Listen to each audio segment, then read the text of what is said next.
Hello and welcome back. And today we're going to talk about celebrations. And one of the celebrations that I really like is Mardi Gras.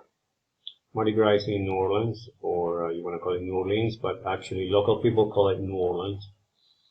And I had the chance to be there more than a few occasions, about 3 or 4 times. I lived there, and it's it's a French tradition, New Orleans is a very French tradition, even with food and customs.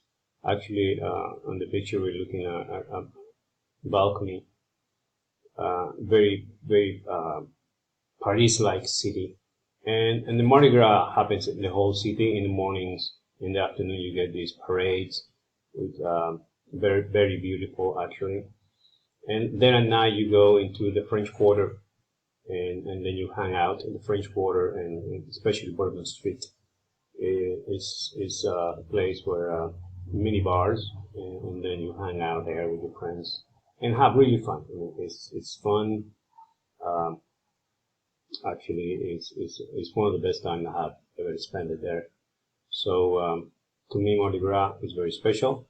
And Mardi Gras is a French word. It means Fat Tuesday, or Tuesday, Carnival Tuesday, and that's what it is. So I'll let you this. To me, the special or the most favorite festivity is Mardi Gras. Thank you.